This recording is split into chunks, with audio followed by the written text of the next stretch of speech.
जय माता दी दोस्तों। नवरात्रि का छठा दिन माँ कात्यायनी की उपासना के लिए समर्पित होता है। माँ कात्यायनी शक्ति और पराक्रम की देवी मानी जाती हैं। इन देवी की कृपा से गोपियों को श्री कृष्ण का साक्षात्कार हुआ था और माना जाता है कि इस दिन विशेष रूप से दुर्गा सप्तशती का पाठ किया जाता है। ऐसा कहा जाता है कि माँ कात्यायनी की कृपा से साधक के भीतर अद्भुत ऊर्जा, पराक्रम और विजय का संचार होता है। यह कथा देवी के जन्म, उनकी महिमा और भक्तों पर उनकी कृपा से जुड़ी हुई है। तो बने रहिए हमारे साथ इस वीडियो के अंत तक। नवरात्रि के छठे दिन माँ दुर्गा के कात्यायनी रूप की उपासना की जाती है। यह रूप अत्यंत शक्तिशाली और तेजस्वी है। माँ कात्यायनी को युद्ध की देवी कहा जाता है, जो असुरों के संहार के लिए जानी जाती हैं। उनका वर्ण सोने के समान चमकदार है। उनकी 4 भुजाएं हैं, जिनमें तलवार, कमल और अन्य दिव्य आयुध सुशोभित हैं। वे सिंह पर विराजमान रहती हैं और भक्तों को अभय और वरदान देने वाली हैं। प्राचीन काल की बात है। महर्षि कात्यायन, जो भगवान ब्रह्मा के बड़े भक्त और महान तपस्वी थे, वे देवी भगवती की कठोर तपस्या कर रहे थे। उनका एक ही उद्देश्य था, भगवती शक्ति स्वयं उनकी पुत्री के रूप में जन्म ले। उनकी गहन तपस्या से प्रसन्न होकर माँ भगवती प्रकट हुई और वरदान दिया कि वे स्वयं उनकी पुत्री के रूप में जन्म लेंगी। उसी समय राक्षस महिषासुर का अत्याचार पृथ्वी पर बढ़ता जा रहा था। उसने अपने बल और मायावी शक्तियों से देवताओं को स्वर्ग से बाहर कर दिया था और सभी लोकों में आतंक मचा रखा था। देवताओं ने भगवान विष्णु, महेश और ब्रह्मा से प्रार्थना की। देवताओं की प्रार्थना पर त्रिदेवों ने अपनी अपनी शक्तियों का तेज एकत्र किया, जिससे एक दिव्य प्रकाश उत्पन्न हुआ। इस दिव्य प्रकाश से एक महाशक्ति का जन्म हुआ, जो अत्यंत तेजस्वी थी। यह शक्ति महर्षि कात्यायन के आश्रम में प्रकट हुई और इसलिए उन्हें कात्यायनी कहा गया। महर्षि कात्यायन ने देवी को अपनी पुत्री रूप में स्वीकार किया और घोर तपस्या कर उन्हें शक्ति संपन्न बनाया। जब महिषासुर के अत्याचार अपनी सीमा पार कर गए, तब देवी कात्यायनी ने युद्ध के लिए कमर कस ली।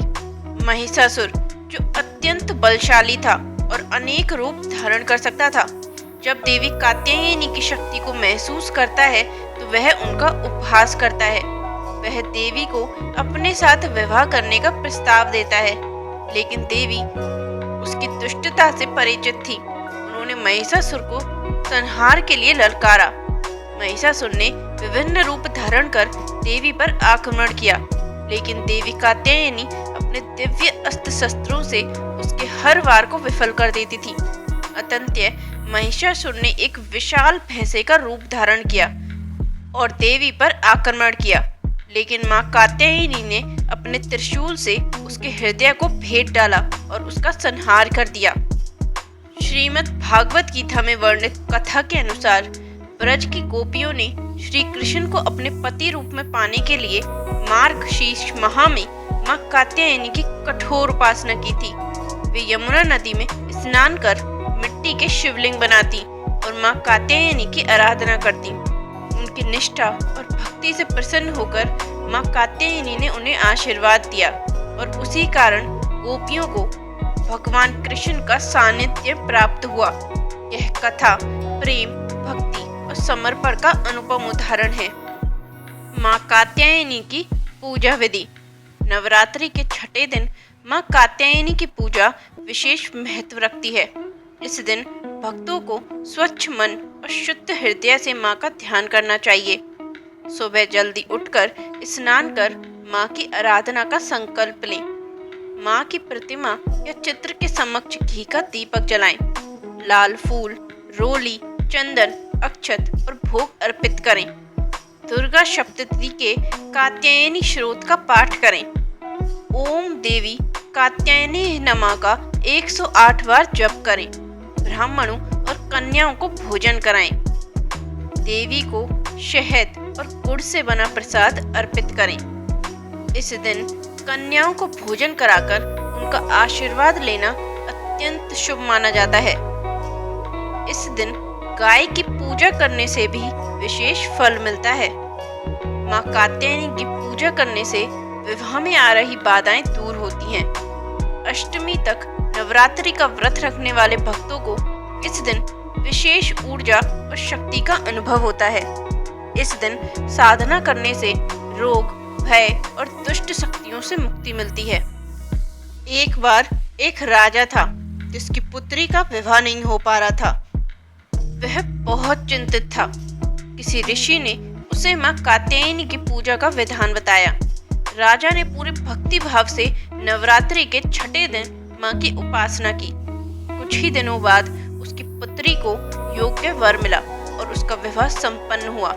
तब से इस दिन को विशेष रूप से विवाह योग की सिद्धि के लिए उत्तम माना जाता है।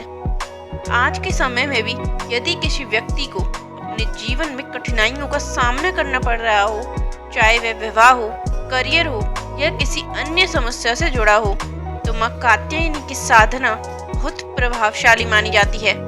विशेष रूप से यदि कोई युवती योग्य जीवन साथी की तलाश में हो तो उसे इस दिन माँ की पूजा अवश्य करनी चाहिए। तो दोस्तों, माँ कात्यायनी की कथा न सिर्फ हमें आध्यात्मिक शक्ति प्रदान करती है, बल्कि हमें यह भी सिखाती है कि सच्ची श्रद्धा और भक्ति से असंभव भी संभव हो सकता है।